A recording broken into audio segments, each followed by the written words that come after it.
네, 안녕하세요. 아는 내과 TV의 내과 전문의 유대현입니다. 지난 시간에는 심근염, 심낭염에 대해서 알아봤어요. 이번 시간에는 혈전증에 대해서 알아볼 예정인데, 아스트라제네카는 이제 더 이상 우리나라에서 맞을 수가 없고, 얀센 같은 경우에서는 1차에 작년에 이제 맞으셨던 분들 중에서 2개월 지난 시점에서 이제 부스터샷 개념으로 2차 접종을 맞게끔 돼 있는데, 그런 분들에 한해서 이제 해당이 될 내용인데, 물론 얀센만 혈전증이 생긴다고 할 수는 없어요. 화이자, 모더나도 일부 생기지만 그 비율이 매우 낮기 때문에 대부분 바이러스 벡터 백신을 맞은 분에 이제 한해서 혈전증이 발생한다고 나와 있죠. 그래서 혈전증, 이제 백신의 부작용으로서 왜 일어나고 어떻게 대처를 해야 되고 어떤 치료를 하는지에 대해서 한번 살펴보도록 하겠습니다. 혈전증이라고 한다면 우리가 원래 알고 있는 혈전증과 다른 점이 있을까요? 그래서 혈소판 감소성 혈전증이 이제 정확하게 백신과 연관된 부작용인데, 이 경우에서는 이제 코로나 백신 접종 후에 보통 4일에서 6주 사이에 발생을 하고요. 우리나라에서 지금까지 백신과 인과성이 인정된 케이스는 총 3건이 있었습니다. 그래서 이 9월 29일까지는 이제 3건이고 이후에는 좀 더 늘어났는데, 여기 보시면 백신을 맞고 나서 아주 일부 환자에서 5일에서 30일 정도가 흐르면 이 사이에 혈소판이 떨어지면서 동시에 혈전이 생기는 이런 병을 가지고 우리가 백신 연관성 혈소판 감소성 혈전증이라고 하는데, 쉽게 말해서 혈전증이라고 이제 말씀을 드리고 있어요. 그래서 왜 생기는지 볼게요, 한번. 제가 이전에 그 면역학적인 그런 백신의 원리에 대해서 설명드렸는데, 이번에도 복잡하겠지만 잠깐만 이제 귀를 기울여서 들어보시고, 너무 어렵다 싶으면 그냥 넘기시면 되고요. 여기 백신을 통해서 우리가 이제 아데노바이러스 벡터에다가 이제 DNA를 삽입해가지고 들어간다고 말씀드렸어요. 이게 들어가면 이제 DNA로부터 스파이크 단백질을 만들어낸다고 말씀드렸어요. 그래서 스파이크 단백질이 이렇게 형성됐고, 이것을 우리 몸에서 적으로 인식하여서 항체를 만들어내는데, 이게 중화항체라고 말씀드렸고, 이게 나중에 우리가 진짜 코로나 바이러스가 들어오면 이 코로나 바이러스와 싸워줄 그런 항체인 거고요. 근데 의도치 않게 백신의 어떤 성분에 의해서 이제 다른 항체가 형성이 되는데, 이 항체가 우리가 이제 혈소판에서 이제 PF라는 것들이 이제 나와요. 그래서 PF, 이것과 이 물질과 이렇게 결합을 하게 되고, 이 결합된 것들이 다시 혈소판에 가서 붙게 되는데, 그렇게 되면 이 혈소판이 갑자기 막 활성화돼서 막 자기가 미치는 거예요. 그래서 자기가 폭발하면서 내부에 있는 물질들을 확 다 내뿜는데, 혈소판은 폭발해버리니까 혈소판 수치가 떨어져 버리겠고, 그 내부에 여러 가지 물질들이 이제 함께 이렇게 엉키면서 혈전이 생기는데, 그 혈전이 머리에 생기기도 하고 폐에 생기기도 하고 뱃속에 생기기도 하고 이렇게 생긴다고 알려져 있습니다. 그래서 이 코로나 자체에 의해서도 혈전이 생기기도 하고, 백신 맞아서 혈전이 생기기도 하고, 혈소, 이게 어떤 거냐면 그 헤파린을 주입하다 보면 갑자기 혈소판이 떨어지는 그런 의학적인 그런 상태가 있어요.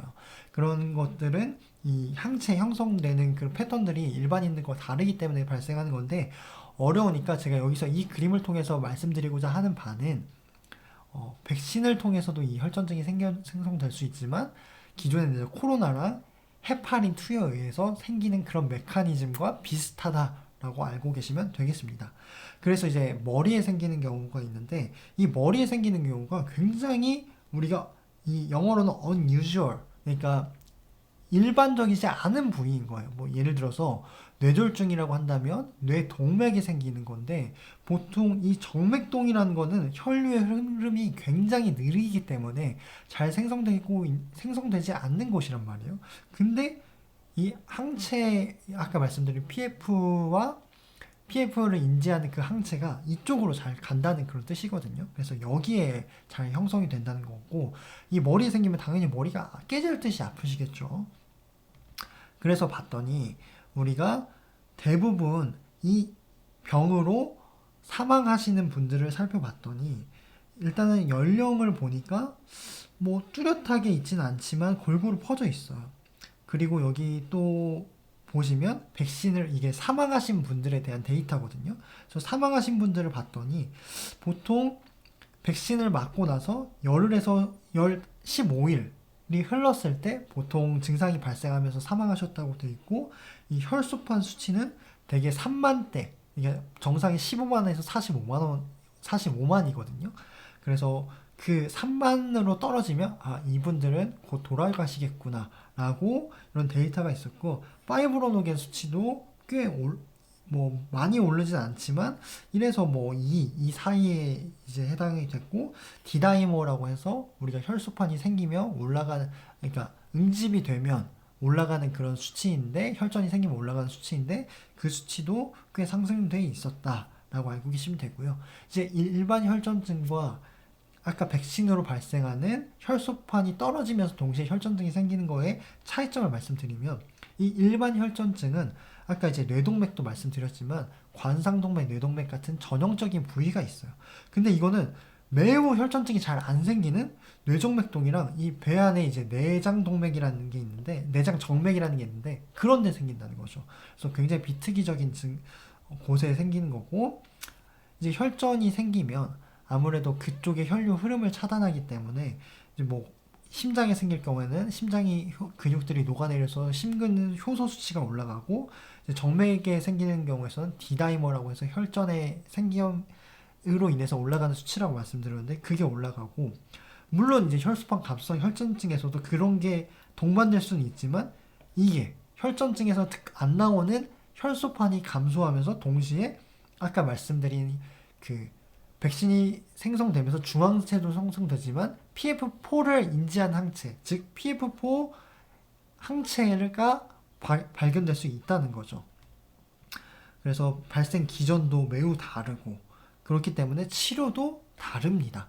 그래서 지금 잠깐 말씀드리면 혈소판 감소성 혈전증은 면역 반응인 거예요. 항체가 형성되고 항체로 인해서 응집이 되고 그거에 의해서 혈소판이 터지면서 발생하는 거니까 면역 반응을 줄여주는 면역 억제제를 써야 되는 거고, 일반 혈전증은 혈전을 녹이는 치료를 해야 된다는 것이 아주 큰 차이점입니다. 그래서 공식적으로 WHO에서 이제 정한 명칭인데, 이제 스롬보시스 혈전인데 혈소판 감소증이 동반되는 그런 혈전증이다. 또 아니면 백신에 의해 야기된 혈전증이다. 혈소판이 감소하면서, 이런 용어를 쓰고 있어서 TTS, VITT 이렇게 명명하기도 합니다. 그래서 얼마나 이런 환자들이 발생할까요? 이전에 심근염은 대략 100만 명 중에 1명에서 3명 발생한다고 말씀드렸어요. 혈소판 감소성 혈전증은 지금까지 총 180건이 보고가 됐었는데 12월 17일까지는 3건이 이제 인정이 된 거죠.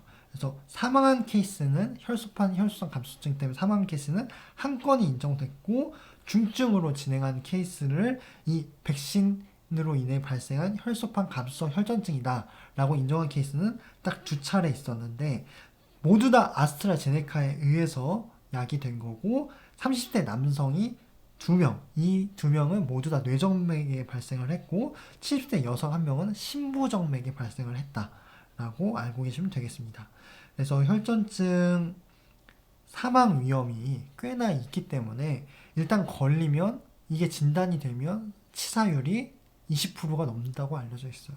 그래서 그만큼 심근염과 대비했을 때 치료가 쉽지 않다는 것은 알고 계셔야 되겠는데, 우리가 아스트라제네카를 이제 더 이상 맞지 않지만 예전에 이런 표를 보셨을 거예요. 그래서 아스트라제네카를 맞음으로써 우리가 얻을 수 있는 이익, 우리가 이 백신을 맞음으로 인해서 혈전증이 걸려서 사망할 수 있는 그걸 이제 비교한 건데, 여기 보니까 30세 미만에서는 이득이 될 가능성이 더 적은 거예요.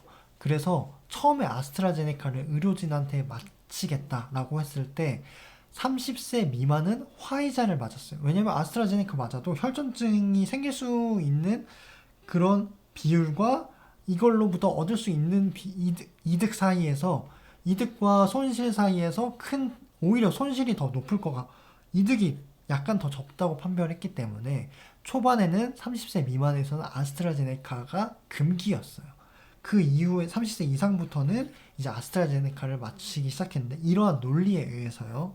근데 보니까 우리가 아스트라제네카에 의해서 혈전증이 생기는 비율과 이걸로 인해서 예방할 수 있는 비율이 백신을 점차 맞히다 보니까 이제 연령이 더 올라간 거예요. 사실상 50세 미만에서는 아스트라제네카 맞는 게 이득보다도 손실이 더 큰, 우리가 리스크, 위험 부담이 더 크다고 판별이 돼서 2차 접종에서는 이제 저 같은 경우인데, 저는 이제 1차에서는 30세 이상이어서 화이자를 못 맞았고 아스트라제네카를 맞았어요.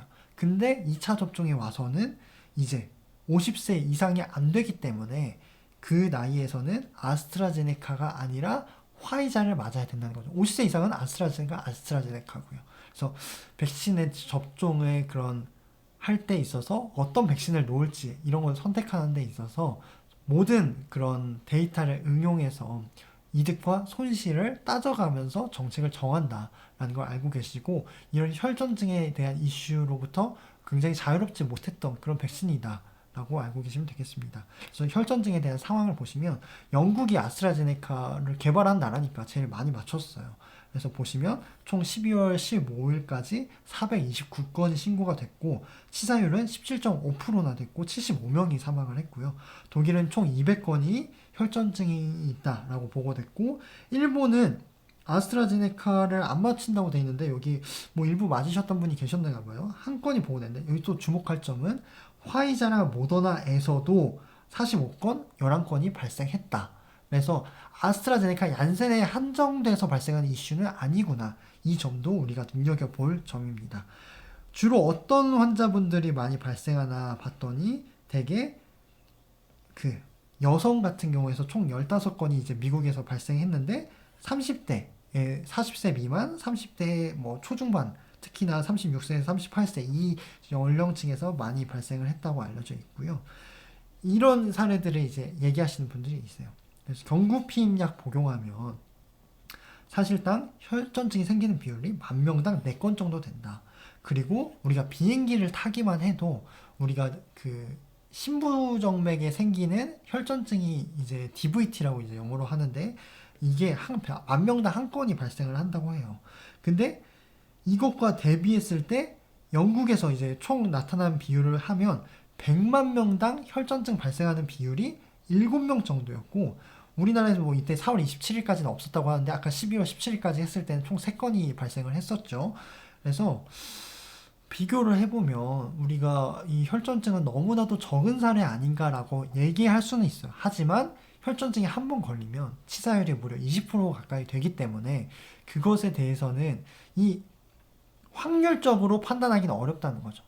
그리고 사실상 뭐 피임약 먹고 이런 비행기 오래 타가서 생기는 혈전증과 우리가 실제로 혈소판 감소성 혈전증이 걸리는 것에 있어서 사망률이 둘 다 차이가 있죠. 혈소판 감소성 혈전증이 사망률이 훨씬 더 높기 때문에 이 비율을 가지고 따지는 거는 무리가 있다고 생각합니다. 그리고 그 밖에도 뭐 피임약 먹고 담배 피고 이런 것들에 의해서 혈전증이 생길 수 있고 코로나 자체에 의해서도 혈전증이 생길 수 있다라고 하지만 백신으로 맞아서 생기는 혈전증에 대한 사망률이 그거 무엇보다 더 높기 때문에 주의를 하셔야 된다는 거죠. 그럼 증상이 어떤 것이 있는지, 내가 백신을 맞고 이런 증상이 있으면 이제 검사를 받으러 가셔야겠죠. 그럼 혈전증이 아까 머리도 생기고 배에도 생기고 여러 군데 다 생긴다고 하는데 백신을 맞아서 생기는 혈소판 감소성 혈전증은 어떤 증상이 있는지 좀 살펴보면요.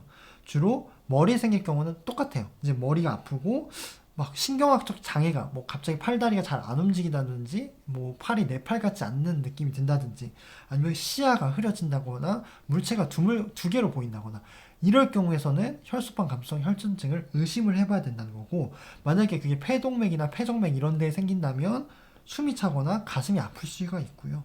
그다음에 사지에 그럼 심부정맥이 생길 경우에서는 갑자기 막 발이 부어오르거나 아프기도 하고, 여기서 또 중요한 소견은 혈소판이 감소한다고 말씀드렸어요.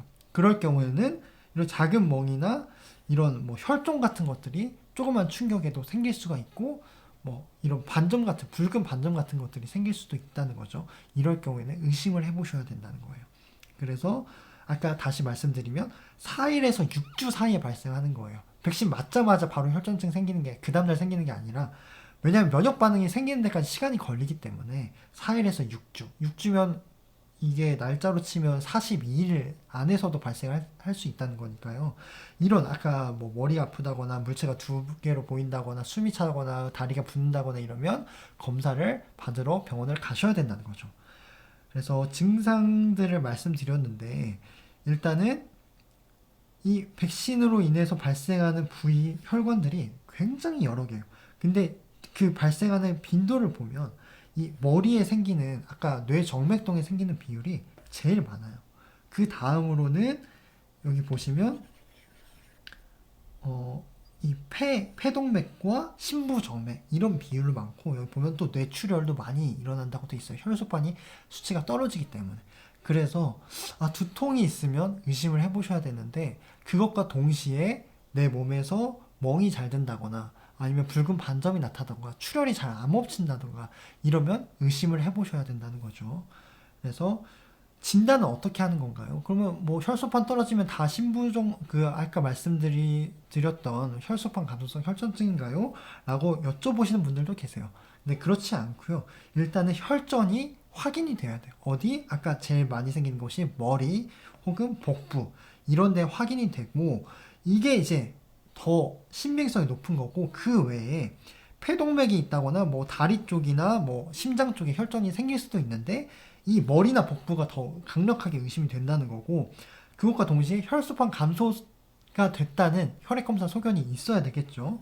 그러면서 동시에 이 PF4 아까 이제 백신 맞고 중앙체도 형성되지만 PF라는 혈소판의 일부 물질을 인지하는 그 항체가 있으면 확실하게 진단을 할 수 있겠죠. 하지만 시간이 오래 걸려요. 보통 2, 3주 걸리거든요.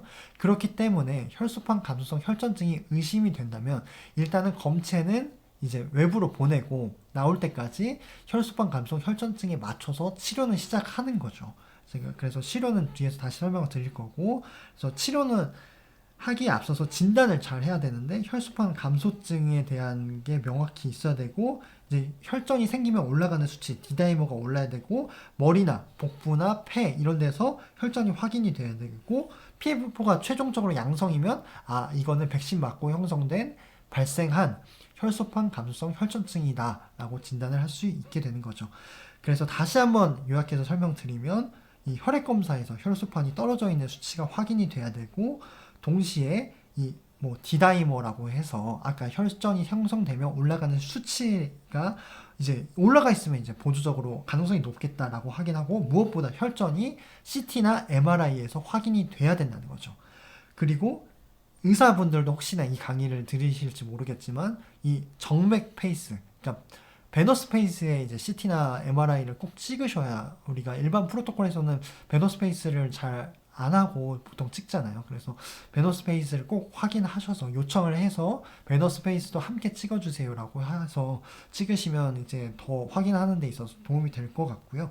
그 다음 PF4라는 이 항체는 외부에 보내는 건데 의심이 된다면 나중에 이 검사를 내셔야 확정할 때 인과성이 판정이 되기 때문에 꼭 보내시는 게 중요할 것 같습니다. 그래서 진단 과정은 이렇게 좀 복잡한데 방금 말씀드린 그거에 대한 표고요.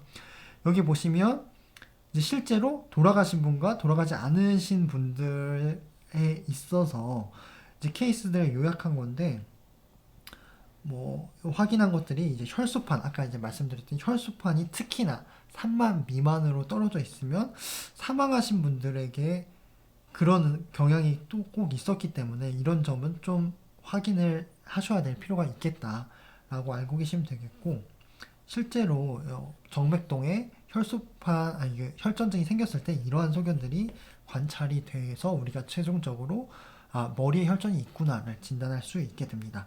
그래서 치료는 기존의 혈전증은 이제 혈전 용해제를 뭐 상황에 따라서 쓰기도 하지만 대부분은 우리가 항혈전제라는 경구약을 쓰거든요. 근데 이 혈소판 감소성 혈전증은 헤파린을 투여하면 안 되고 혈소판 수혈을 금지해야 돼요. 왜냐면 이 혈소판을 주면 줄수록 PF가 계속 나오고 이거에 의해서 면역 반응이 계속 형성되고 혈전이 더 생성되기 때문에 가급적 혈소판은 드리면 안 되고 아까 말씀드렸듯이 헤파린 투여에 의해서도 이 혈소판 감소성 혈전증이 유발되는 그런 기전과 비슷하기 때문에 이걸 투여하면 아무래도 이런 환자분들은 다시 혈전이 형성될 가능성이 높겠죠.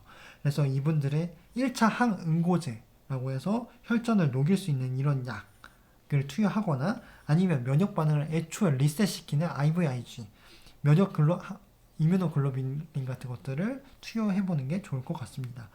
그래서 메커니즘에 따라서 다시 설명드리면 PF4가 이렇게 나오는데 이제 어떤 물질에 의해서 항체가 정말 운이 안 좋게 형성이 된 거예요. 그래서 이걸 예방하기 위해서는 애초에 이 항체가 형성돼서 여기 이 PF4랑 달라붙어서 혈소판을 이 활성화시키는 걸 막기 위해서 IVIG를 투여한다거나 아니면 스테로이드 같은 면역 억제제를 투여한다거나 아니면 이런 면역 억제제를 투여해 볼 수 있다는 거고, 이미 혈전이 형성된 경우에서는 항응고제 같은 것들을 써봐서 혈전 형성됐는데 그게 쌓여서 이 혈류의 흐름을 막아서 생기는 뭐 그 뇌 그 뭐 두통이라든지 뭐 복통이라든지 이런 증상이 안 나타나게 하는 그런 치료법이 있는 거죠. 그래서 면역 억제제를 쓰는 그런 플로우와 아니면 뭐 이미 형성된 혈전을 제거하는 그런 치료가 있겠습니다. 그래서 실제 증례를 말씀드리고 이번 강의를 마쳐볼까 하는데, 여기 보시면 이제 우리나라에서 두 번째 확정된 케이스예요. 이분은 33세 남성이었고 아스트라제네카를 맞았고요. 맞고 나서 9일 후에 구토랑 이제 심한 이제 두통을 호소하셨고 6월 8일 이제 맞고 나서 이제 총 12일째가 되니까 우측 손 저리기 시작했고 의식이 떨어졌고 이제 TTS 의심하에 PF4 항체 검사도 나갔고 이제 혈액 검사를 해보니까 혈소판 수치가 14,000밖에 안 됐어요. 아까 3만 미만이면 사망하실 가능성이 높다고 말씀드렸어요. 그래서 D다이머 수치도 혈전이 형성됐으니까 올라갔었고 뇌출혈도 이제 혈소판이 떨어지니까 확인이 됐었고요. 최종적으로 PF4 양성임을 확인받았고 안타깝게도 돌아가셨던 그런 케이스였는데, 이 PF4가 양성이 나왔기 때문에 백신으로 인한 혈소판 감수성 혈전증 사례가 인정이 된 케이스였죠. 그래서 뭐 요즘에 이제 작년까지로 해서 아스트라제네카는 이제 더 이상 이제 역사 속으로 사라지긴 했는데, 아까도 말씀드렸듯이 우리가 이 화이자 모더나에 의해서도 혈전증이 형성될 수도 있고 얀센으로도 최근에 이제 계속해서 접종을 하고 있기 때문에 이게 아예 이제 더 이상 우리나라에서 발생하지 않을 거다라고 안심할 수는 없다는 거죠. 그래서 혈전증이 아까 의심되는 그런 사례들이 있다면, 의심이 된다면 반드시 병원에 가셔서 검사를 하셔야 되겠습니다. 그래서 혈전제를 이제 복용하시는 분들 중에서 이제 이건 혈전증, 아까 혈소판 감수성 혈전증과는 좀 다른 이야기인데, 이 혈전제에 대해서도 제가 조금 정리를 해봤어요. 왜냐면 우리가 뭐 기존에 폐동맥 색전증이 있다거나 다리 심부정맥 혈전증이 있으셔서 혈전제를 복용하시는 분들도 계시거든요. 아니면 뭐 우리가 심방세동 때문에 우리가 뇌졸중 예방하기 위해서 항응고제 같은 것들 뭐 이런 것들을 드시는 분들도 계세요. 그래서 이런 분들 같은 경우에서는 우리가 이제 뭐 제가 혈전제라고 했는데 항혈소판 혈전제랑 항응고제랑 다른데 통틀어서 이제 혈전제라고 이제 표기를 해놨어요. 그래서 하루에 2번 먹는 에픽사반, 다비가트란, 본인이 어떤 약을 먹는지 확인하셔야 돼요. 그래서 하루에 2번 먹는 이런 혈전제를 드시고 있는 분들이라면 어떻게 뭐 예를 들어서 백신을 맞아야 된다. 그러면 어떻게 조절을 해야 되냐요? 라고 여쭤보시는 분들이 계세요. 그래서 하루에 2번 먹는 약은 아침에는 일단은 가급적이면 빼놓고 드신다거나 저녁에만 드신다거나 아니면 이제 백신 접종을 하고 나서 여기가 출혈 부위, 아무래도 이 혈전제를 먹으면 피가 잘 안 멈춰요. 기존의 혈전을 녹이기 위해서 쓰는 약이기 때문에 내 몸은 이제 주사를 맞으면 이제 출혈이 되겠죠. 그래서 이걸 막기 위해서 응고인자들이 활성화돼서 막아야 될 텐데 이걸 억제하는 약을 드시고 있기 때문에 이거를 계속 드시다가는 피가 안 멈출 수 있고 멍이 계속 진행할 수 있기 때문에 가급적이면 첫날 아침에 일어나자마자는 드시지 마시고 출혈이 충분히 확인되는지 보고 나서 그날은 저녁만 드시는 걸 권고하고 있고요. 하루에 한 번만 드시는 분들이 계세요.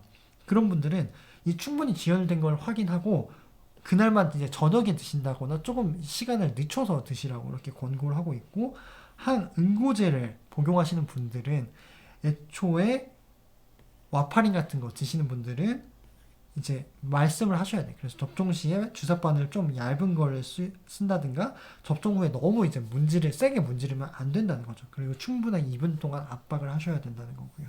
그래서 혈전제를 드시는 분들에서 주의해야 될 점, 고려해야 되고 생각하셔야 될 점들을 정리를 드렸습니다.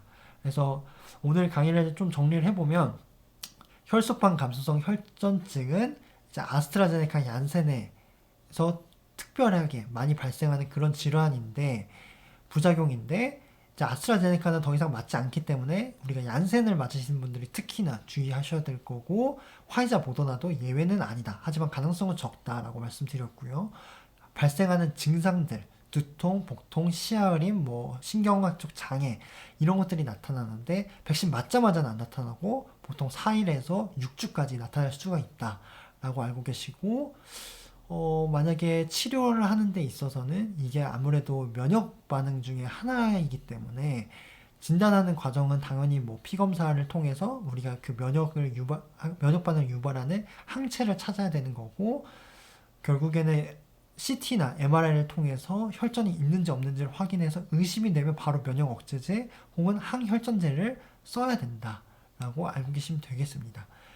그래서 오늘의 이제 혈전증의 강의가 꽤나 어려우셨을 거예요. 저도 정리하는데 꽤나 조금 어려움이 있었는데 많이들 어려우셨다면 저희 블로그에 제가 조금 자세하게 기술을 해놨으니까 참고를 하시면 좋을 것 같고요.